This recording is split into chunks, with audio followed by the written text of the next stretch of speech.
You want the soul, the chrome, and the sweeping lines that make people look twice. You do not want the oil puddle, the mystery breakdown, or the carburetor that requires emotional support to start in cold weather. The modern retro scene in 2026 is extraordinary. Brand new machines that look like 1965 film posters and start on the first push of the button every time, even in November. Today we count down the 15 best modern classics, the 𝗕𝗏𝗏 channels, the hidden tech, and what the dealer will actually charge you. Number 15, 2026, Honda SCL500. Honda opened the Scrambler conversation in 1962 with the CL72, a machine that single-handedly made dual sport riding popular in the United States by looking exciting enough to sell and being reliable enough to actually work. Honda has been thinking about that formula ever since, and the SCL500 is what happens when they apply 60 years of continued thought to the result. 471 cubic centimeters, liquid-cooled parallel twin, LED lighting, slipper clutch, dual-channel ABS, program fuel injection that starts cold without any ritual whatsoever, no choke, no warm-up prayer, no conversation with the machine about its feelings.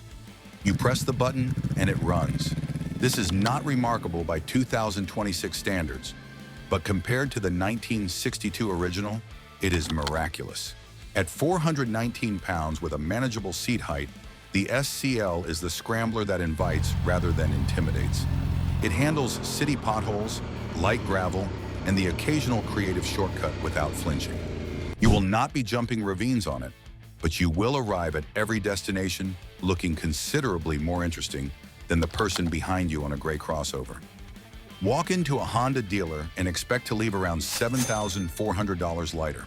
The sticker says $6,799, which is what motorcycles cost before the dealer adds the destination charge, the documentation fee, and the setup fee for a motorcycle that arrived on a truck fully assembled. For newer riders or urban commuters who want a bulletproof daily machine with genuine heritage, the SCL500 is the correct opening bid. The SCL500 is the scrambler that does not require any bravery to buy. The machine coming up requires even less. It tops out at 75 miles per hour, which sounds like a limitation until you realize the entire appeal is riding somewhere beautiful at a speed where you can actually see it. Picture it. You buy the bike. It looked clean. It sounded great. 3 weeks later, the bills start. A worn chain, tired forks, a service the seller never mentioned. That's thousands gone on a bike you already paid full price for. Our inspection checklist catches every one of those before you pay, walking the bike like a mechanic. Spend $49 now or lose thousands later. Scan the QR on the right or tap the link in the description. Don't let a hidden problem drain your wallet. Number 14, 2026 Royal Enfield Classic 350. If your dream is to ride through the English countryside feeling like it is 1955, hedgerows on both sides, not a traffic cone in sight, wearing a flat cap, and having no opinions about anything, Royal Enfield has your machine, and they have priced it to be aggressively reasonable about the whole thing. 349 cubic centimeters air and oil-cooled single-cylinder. The J-Series engine is entirely modern underneath styling that evokes the post-war Royal Enfield Model G2, a machine that British motorcyclists depended on in an era when motorcycles were transportation rather than lifestyle objects. Electronic fuel injection is hidden behind carburetor-style aesthetics.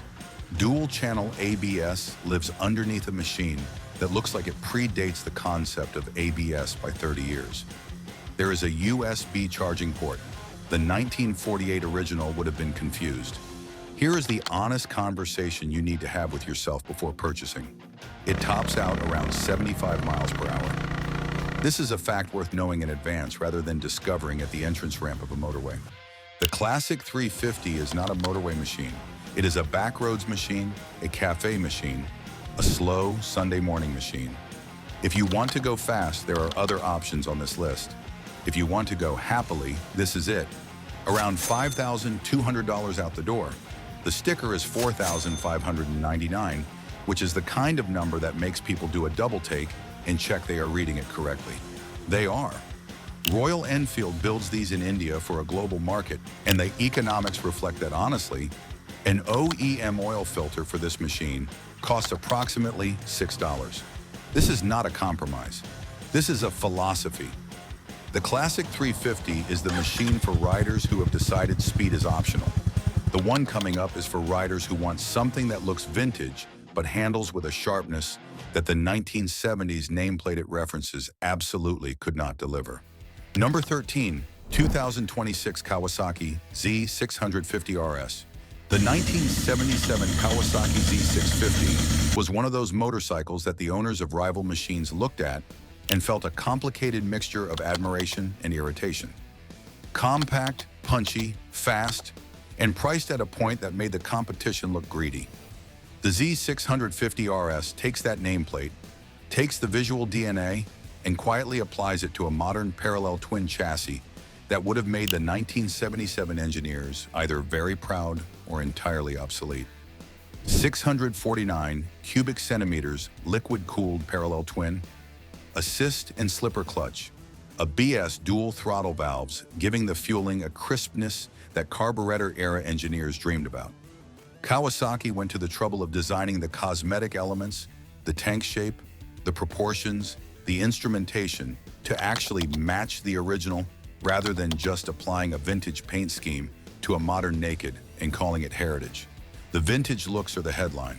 The chassis dynamics are the argument for keeping it. At 412 pounds with a compact parallel twin distributing its weight sensibly, the Z650 RS handles with an immediacy that naked sports riders recognize and retro styling enthusiasts discover with visible surprise when they first push it into a corner. It looks like a machine from 1977. It does not handle like a machine from 1977. This distinction is worth appreciating. Plan to spend around $10,300 once the dealer has finished itemizing their contribution to your ownership experience. The sticker sits at $9,599. For riders who want the agility of a modern naked sport bike wrapped in authentic 70s Japanese styling, the Z650 RS is the middleweight that refuses to choose between looking good and going well. The Z650 RS reproduces its heritage convincingly and then handles better than the original ever did. The machine coming up does not need to reproduce anything. It has been building the same transverse V-twin on the shores of Lake Como since before most motorcycle brands existed. Number 12, 2026 Moto Guzzi V7 Special. Moto Guzzi was founded in 1921 by Carlo Guzzi and his partner Giorgio Guzzi. The engineering brilliance was Carlo's. The inspiration was Giorgio's brother, who died in a World War I aircraft crash and never saw it happen. The eagle on every Moto Guzzi tank is a memorial to that brother. This is the kind of origin story that most motorcycle brands wish they had, and none of them do. Moto Guzzi simply has it. 853 cubic centimeters air-cooled transverse V-twin. The cylinders point left and right rather than front and back, which is unique to Moto Guzzi in the standard motorcycle world and produces physical sensations that cannot be replicated on any other configuration. When you blip the throttle at a standstill, the torque reaction from the transverse engine gently rocks the machine. Guzzi riders call this personality. Everyone else experiences it once and immediately understands why Guzzi riders are so specific about their machines. MGCT traction control, full ABS LED lighting throughout. Brembo brakes that stop the machine with the kind of confidence Italian braking technology has been delivering since before some of the other brands on this list existed. Shaft drive means you never touch the final drive outside of a once-a-year gear oil change. You drain 6 ounces, you refill 6 ounces, you ride to your next fuel stop feeling unreasonably smug about your maintenance schedule. Around $10,400 at a Moto Guzzi dealer, starting from a sticker of $9,590. For the rider who wants character over performance numbers, a physical riding experience that is distinct from every other machine on this list, and the satisfaction of owning something with 100 years of authentic history behind it, the V7 Special is the correct choice. The V7 Special carries a century of Italian history and costs accordingly. The machine coming up cost considerably less when Triumph announced it, which is why everyone assumed the worst, and why everyone had to apologize when they finally wrote it. Subscribe right now. If this list is making you realize the modern retro segment is more interesting than you thought. Every week we cut through the marketing noise and tell you what is actually worth your money. Do not miss it. Number 11, 2026 Triumph Speed 400. When Triumph announced a motorcycle for under $5,000 with their name on the tank, the internet did what the internet does, assume the worst. A cheap Triumph felt like a contradiction in terms. The brand was built on premium, British-engineered machines at premium prices. A sub-$5,000 Triumph could only mean one thing, and that thing was compromise. Then the Speed 400 arrived and made everyone apologize. 398 cubic centimeters, liquid-cooled single, ride-by-wire throttle, switchable traction control, ABS immobilizer, a 31-inch seat height that makes the machine accessible to a wider range of riders than almost anything else on this list. The fit and finish is, and this is the part that required multiple visits from skeptical journalists to confirm, premium. The quality of the welds, the paint, the chrome work. It reflects the Triumph name rather than apologizing for it. Triumph achieved the price point through a partnership with Bajaj in India, which they have been entirely open about. The engineering oversight remains British. The quality control meets Triumph's standards. The machine that results is a legitimate Triumph and not a marketing exercise. It evokes the 1950s Triumph trophy, the sweeping lines, the round instruments, the posture that says British motorcycle without requiring any knowledge about the 1950s to recognize it. Around $5,800 out the door against a sticker of $4,995. For beginners who want proper fit and finish, a 31-inch seat height, and premium aesthetics without the intimidation of a 1200cc engine or the devastation of a $14,000 invoice, the Speed 400 is the machine Triumph took their time building correctly. The Speed 400 proved Triumph could build something affordable without compromising the name. The machine coming up proved Royal Enfield could build something reliable without compromising the character, and that combination, launched in 2018, changed what anyone expected from this category. Number 10, 2026 Royal Enfield Interceptor 650. Before 2018, Royal Enfield was the brand that people with specific taste admired and everyone else gently questioned. The machines had character in abundance and reliability that was, to put it diplomatically, variable. Then the Interceptor 650 launched and the conversation changed permanently. The reliability became the headline. The character stayed. 648 cubic centimeters air and oil-cooled parallel twin. Bosch fuel injection, dual-channel ABS, slipper clutch. An exhaust note that Royal Enfield's engineers tuned deliberately to capture the burble of the original 1960s Interceptor. The machine raced on the Isle of Man, imported by American riders at a premium because nothing else sounded quite like it.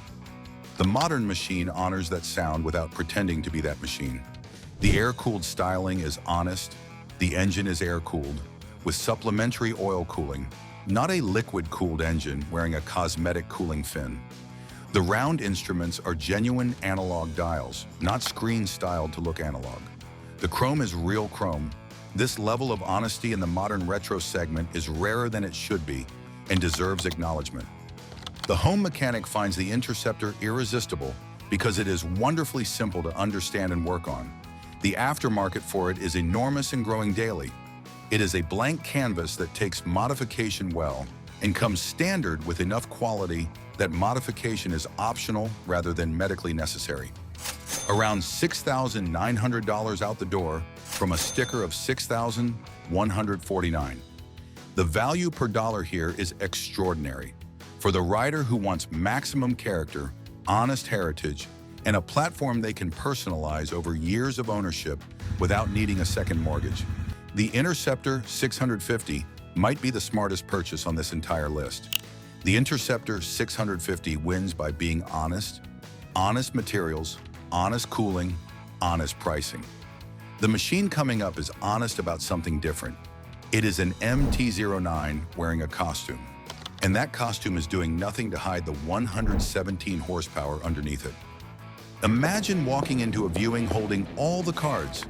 You know the fair price, you know your opening offer, and you know the exact number where you walk away. That's how you knock hundreds, even thousands off the asking price. Our buyer's kit hands you those numbers for just $49. Negotiate from facts and never overpay again. Scan the QR on the right or tap the link in the description. Right away, knowing you got the best deal. Number 9, 2026 Yamaha XSR900. Let us be honest about what the XSR900 actually is.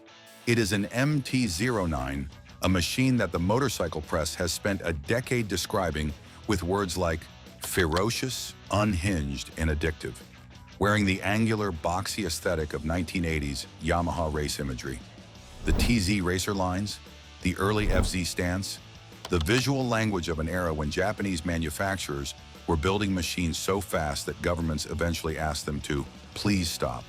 890 cubic centimeters liquid-cooled CP3 inline triple producing 117 horsepower, 6-axis IMU, lean-sensitive ABS, up and down quick shifter, TFT display, cruise control on a motorcycle that looks like something that would have crashed spectacularly in a 1984 race highlight reel. The electronics package is substantial because at 117 horsepower in a machine this light, the alternative is educational in a way that most people would prefer to avoid. It will lift the front wheel in the first 3 gears if you ask it to. This is information worth having before purchase rather than after. The traction control system provides a range of intervention levels that allow the rider to decide how much of the machine's capability they want access to at any given moment. Experienced riders call this excellent. Everyone else calls it a relief. Around $11,100 out the door against a sticker of $10,299. For the aggressive canyon carver who wants heritage looks, modern sport bike performance, and 117 horsepower packaged in a machine that looks like it came from an era before the word liability was used in an engineering meeting, the XSR900 is the machine. The XSR900 is for riders who want 1980s racing aesthetics and genuinely alarming performance. The machine coming up is for riders who want 1962 California desert aesthetics and valves that close mechanically, which is either an engineering detail or a religion, depending on who you ask. Number 8, 2026 Ducati Scrambler icon. In 1962, Ducati built a Scrambler specifically for the California desert racing market. It was light, punchy, minimal in a way that reflected the era's priorities rather than a designer's aesthetic choices, and it was so successful that it ran for over a decade before Ducati's racing program decided larger, more complex superbikes were the direction the brand needed to go. The Scrambler nameplate went dormant. It returned in 2015 to enormous enthusiasm, which is the motorcycling equivalent of a band reuniting after 30 years and finding out they are more popular than when they stopped. 803 cubic centimeters air-cooled L-twin. Here is where the Ducati Scrambler diverges from every other machine on this list: 𝗕𝗨𝗬𝗘𝗥 valves. The valves are mechanically closed as well as mechanically opened, eliminating valve springs entirely and allowing higher RPM without the float risk that conventional springs carry. This is the signature Ducati engineering contribution to motorcycling, present here in a machine that looks like it should be half the price. Cornering ABS, ride-by-wire, TFT dashboard, 2 ride modes. The Icon model is deliberately minimal: round headlight, flat seat, wide handlebar, simple proportions that read as intentional rather than cost-cutting. The low center of gravity makes it easy to manage in traffic, which is a practical benefit the style-conscious rider appreciates during their 5th slow-speed U-turn in a supermarket car park. Around $12,200 out the door on a sticker of $10,995. Yes, the Scrambler costs more than several machines on this list, with more displacement and more horsepower. You are paying for Italian engineering, 𝗕𝗨𝗬𝗘𝗥 valves, and the specific satisfaction of owning something that makes other riders ask questions about it. Whether that is worth the premium is a personal question. The Ducati community has a firm opinion. Hit that like button right now. We are in the top 7, and the machines from here are the ones that define the conversation about what modern retro actually means. One tap helps this reach every rider sitting on the fence. The Ducati Scrambler is Italian minimalism done correctly. It looks exactly like it should and costs more than it appears to. The machine coming up hid an entire liquid-cooled engine inside chrome and sweeping fenders so convincingly that most people spend the first 5 minutes of ownership trying to find the radiator. Number 7, 2026 Indian Scout Classic. Indian Motorcycle was founded in Springfield, Massachusetts in 1901, 3 years before Harley-Davidson. Indian's marketing team has mentioned this approximately 100 million times since the brand was revived by Polaris in 2013, and while the frequency of the reminder can feel slightly aggressive, the underlying fact is correct and worth knowing. America's oldest motorcycle brand outlasted its own collapse, sat dormant for decades, got bought by a property developer who knew nothing about motorcycles, and came back better than before. This is a good story. 1,250 cubic centimeters liquid-cooled. V-twin hidden so well that most people spend the first 5 minutes of ownership looking for the radiator and then give up. It is tucked discreetly into the frame and fairing in a location that requires deliberate investigation to locate, which is exactly how Indian intended it. Optional 4-inch touchscreen with GPS, ABS ride modes, chrome in quantities that would make a custom builder weep with either joy or envy, depending on their personal philosophy. The Scout produces the kind of low-end torque that American cruiser riders describe as authoritative and European riders describe as theatrical and then quietly enjoy. It rolls out of corners and past vehicles on a wave of mid-range muscle that does not require gear changes or any formal announcement. The chassis, unlike the machines it visually evokes, stops when you ask it to. This distinction matters more than the marketing would suggest. Around $15,100 out the door on a sticker of $13,999. For the cruiser rider who wants massive vintage chrome, the oldest name in American motorcycling, and a modern chassis that responds to emergency braking. Without treating it as a philosophical challenge, the Indian Scout Classic is the machine. The Indian Scout Classic is the machine for riders who want American cruiser presence with a modern chassis underneath it. The one coming up is for riders who want something a Hollywood legend made famous, a scrambler that Triumph has been earning the right to reference for 60 years. Number 6, 2026 Triumph Scrambler 900. In 1963, a prisoner of war film starring Steve McQueen featured a Triumph TR6 trophy being launched over a fence in an attempted escape. The moment it was filmed, Triumph's marketing department relaxed for approximately 20 years. The image of McQueen on a Triumph Scrambler became one of the most durable pieces of motorcycle advertising in history, which is impressive considering Triumph did not actually pay for it. 900 cubic centimeters, liquid-cooled parallel twin. The high pipes sweeping upward on both sides are the visual signature, period-correct dual exhausts that immediately communicate Scrambler to anyone who has looked at a motorcycle more than twice. Modern heat shielding means you will not fry your right leg at a red light, which was a genuine hazard on the original that period-era riders apparently tolerated because the machine was too good-looking to complain about. Switchable ABS and traction control, torque assist clutch. Ride modes for road or the light fire road work the Scrambler was built to handle. The 900 parallel twin has enough torque to make off-pavement riding enjoyable rather than merely survivable, and enough refinement to handle long road days without making your wrists file a formal complaint. The honest truth about the Triumph Scrambler 900, it is the most photographed machine in this list. People stop and take photographs of it in car parks. They do this on their own initiative without being asked, which is the only reliable metric for a retro motorcycle's visual success.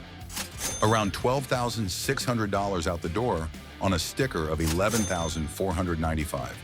For the rider who wants the Steve McQueen aesthetic, genuine light trail capability, and a machine that makes strangers take photographs of your parking spot, the Scrambler 900 is the one. The Scrambler 900 earns its photogenic reputation every time it parks somewhere interesting. The machine coming up earns its place differently. BMW has been refining the same fundamental boxer engine architecture for over a century, and the R12 nineT is what that century of refinement looks like when you stop adding things and start removing them. Number 5, 2026 BMW R12 nineT. BMW has been building motorcycles with transverse boxer twins since 1923. The first model, the R32, was designed by Max Friz and established the fundamental architecture that the R12 nineT uses in 2026. Over 100 years of continuous refinement, the Boxer has been enlarged, improved, liquid-cooled in some variants, given electronic management and ABS and traction control and everything the modern market expects, and through all of it, the cylinders still stick out sideways. Max Friz decided that in 1923, and nobody has found a compelling reason to change it since. 1,170 cubic centimeters air and oil-cooled boxer twin, the cam head engine, named for the exposed cam covers on the cylinder heads that give it the visual presence of something mechanical and important, keyless ride, cornering ABS, dynamic engine brake control, TFT display, shaft drive eliminating chain maintenance entirely. Every technology from BMW's touring lineup applied to a stripped-down retro roadster that evokes the 1970s R90S, the first BMW to crack 125 miles per hour in production form. The R12 nineT is a platform as much as a motorcycle. BMW's accessories catalog for this machine is enormous, and the customization community around it is one of the most active in motorcycling. You can configure it as a cafe racer, a roadster, a scrambler, or something entirely personal. The blank canvas is premium and the tools are all available. The Boxer cylinders sticking out provide direct cooling, direct visual drama, and direct mechanical accessibility. Both cylinder heads are reachable without removing bodywork. Spark plug changes take minutes rather than the hour-long adventure they represent on machines where the engine is buried in complexity. Around $17,800 out the door on a sticker of $16,295. Yes, that is more money than most entries on this list.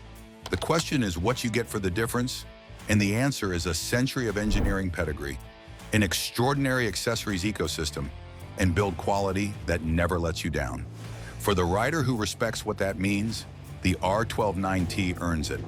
The R12 nineT earns its premium by delivering a century of engineering behind every component. The machine coming up earns its place by committing to authenticity so deeply that Kawasaki designed fake pushrod tubes, non-functional, purely decorative, painstakingly proportioned, just to make the engine look like it came from 1966. Number 4, 2026 Kawasaki W800. The W800 has fake pushrod tubes. Let that settle. Kawasaki designed decorative tubes on the engine that look like pushrods but serve zero mechanical function because the engine is actually overhead cam. They exist to make the machine look like it came from 1966. Kawasaki reportedly spent meaningful engineering time getting the proportions of the fake tubes exactly right. This is either the most dedicated commitment to authenticity in the modern retro segment or the most elaborate deception in recent motorcycle history, depending on how you frame it. Both descriptions are accurate. 773 cubic centimeters, air-cooled parallel twin. The heritage here runs deep. Kawasaki acquired Meguro Manufacturing in 1965, and with it, the W1, a machine that was itself heavily influenced by the bus AA7, a classic British parallel twin. The W800 is therefore a Japanese interpretation of a British tradition that influenced a Japanese company that was acquired by a different Japanese company that built the W800. The motorcycle world is a small place historically. The chrome is substantial and real. The 19-inch front wheel is correct for the period. The upright riding geometry is the relaxed variety of older machines, before ergonomics became a science conducted by people with protractors. Assist and slipper clutch and ABS are invisible. Hidden digital fuel injection preserves the carburetor aesthetic while providing cold start reliability that the actual 1966 version did not provide.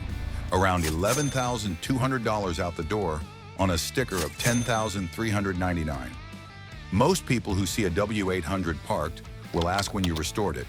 The answer, I picked it up from the Kawasaki dealer 2 weeks ago, is one of the most satisfying things you can say in a motorcycle conversation. The W800 wins by looking like something it is not, completely convincingly, without apology. The machines from here won by being exactly what they claim to be, starting with a cafe racer that finally solved the problem the original cafe racer created. Number 3, 2026 Triumph, Speed Twin 1200. Cafe racers have a specific history. In 1950s Britain, riders stripped standard road bikes to the minimum, removing windscreens, mudguards, toolboxes, anything not involved in going faster, and raced between transport cafes on the A roads outside London. They were extremely fast, extremely uncomfortable, extremely loud, and they looked extraordinary while doing all of this. The aesthetic became one of the most influential in motorcycle history. The comfort level became the thing everyone quietly wished someone would solve. 1,200 cubic centimeters liquid-cooled parallel twin, producing 83 pound-feet of torque at 6,000 revolutions per minute. More mid-range torque than most middleweight sports bikes manage at their peak. Cornering ABS-IMU, switchable traction control, 3 ride modes, premium suspension fully adjustable at both ends. The Speed Twin 1200 flips the cafe racer formula. The aggressive stance is a design choice rather than a penalty for going fast. The leaned forward position is purposeful and comfortable over distances that would have reduced the 1950s original to a physiotherapy appointment. Triumph spent years refining this engine for exactly the riding characteristics the Speed Twin requires. Immediate throttle response, effortless mid-range power, smooth delivery that rewards aggression without punishing restraint. Around $14,100 out the door on a sticker of $12,995. For the aggressive street rider who wants the cafe racer aesthetic without suffering for it, huge mid-range torque, and premium suspension that makes attacking twisty roads something you choose rather than something you manage, the Speed Twin 1200 is the machine. The Speed Twin 1200 gave the cafe racer formula everything it was missing: comfort, torque, and suspension that works. The machine just ahead gave the modern classic formula something different. The original name, reproduced so faithfully that people who know motorcycles recognize it immediately, and people who do not somehow recognize it anyway. Imagine standing in front of a bike you want, the seller swearing it's perfect. That's where riders overpay by thousands on a $10,000 bike. Our buyer's kit tells you what it's really worth, your fair price, and when to walk away. A wrong bike costs thousands. This kit, just $49. The easiest money you'll ever save. Scan the QR on the right or tap the link in the description. Let's get that bike you've always wanted for even cheaper. Number 2, 2026 Triumph, Bonneville T120. In 1959, Johnny Allen rode a Triumph-powered streamliner to 214 miles per hour on the Bonneville Salt Flats in Utah. Triumph named their flagship twin after the location. The T120 went on to become arguably the most recognizable motorcycle silhouette in history. Not the fastest, not the most powerful, the most recognized. That is a specific achievement that no other motorcycle can claim, and Triumph has been careful with it. 1,200 cubic centimeters, liquid-cooled parallel twin that most people, after a full minute of looking, will tell you is air-cooled. The radiator is hidden behind the front cylinder in a location that requires deliberate investigation to find. The cooling fins on the cylinders are cosmetic. The round instruments are genuine analog dials. The detail level is what happens when a manufacturer understands that heritage is not a marketing claim. It is an engineering obligation. Cruise control, ride modes, ABS, Brembo brakes, USB socket. Every modern convenience integrated into a machine that looks exactly like 1959 and runs exactly like 2026. Heavy, planted, effortlessly smooth. The kind of machine that commands respect in a car park full of machines that cost more. The kind of machine that, when you tell someone what it is, they understand immediately. Not because they know motorcycles, but because everyone knows the Bonneville. Around $14,200 out the door on a sticker of $12,895. For the rider who wants the definitive British twin, the machine that defines the category, and the satisfaction of owning something that has been correct since 1959, the Bonneville T120 is the gold standard, and it knows it. The Bonneville T120 is the machine that defined this entire category. The machine at the top of this list is the one that looked at the Bonneville, acknowledged everything it got right, and then reproduced a different icon so accurately that putting it next to the original makes the relationship immediately obvious. And saving the absolute best for number one, 2026 Kawasaki Z900 RS. In 1973, Kawasaki released the Z1, and it was the fastest production motorcycle on Earth. 82 horsepower, 900 cubic centimeters air-cooled inline-4. It embarrassed everything available at the time, and it looked spectacular doing it. The teardrop tank, the duck-bill tail section, the dual analog clocks, the paint that shone like it cost more than the motorcycle itself. That visual package became the defining image of a generation of motorcycle riders, and no subsequent machine has ever fully escaped its influence. 948 cubic centimeters, liquid-cooled inline-4. KTRC traction control, ABS, assist and slipper clutch. And then, this detail is worth pausing for, a tuned exhaust note. Kawasaki's engineers adjusted the sound signature of the exhaust, specifically to recall the character of the 1973 Z1, rather than the modern inline-4 howl the engine would naturally produce. They tuned the sound to be nostalgic. That is the level of commitment we are dealing with. The visual execution is why this machine sits at number one. Put a Z900 RS next to a 1973 Z1, and the relationship is immediately obvious. Not similar, not influenced by, but directly descended from. The teardrop tank proportions are correct, the duck-bill tail proportions are correct, the spacing of the dual analog clocks is correct. Other manufacturers evoke their heritage. Kawasaki reproduced it. The instruments are analog, round dials with actual needles, with digital information discreetly integrated into the dial faces where it can live without dominating the visual impression. The instrument cluster looks like 1973. The electronics underneath it are 2026. Around $13,800 out the door on a sticker of $12,599. Less than the Bonneville T120, more horsepower than the Bonneville T120, a stronger visual argument for its specific heritage than the Bonneville T120. Whether those facts make it the better machine is the argument that keeps forms running and friendships interesting. Both machines belong at the top of this category. Only one of them is number one. To continue the ride, click on the next video showing on your screen right now. We will see you there.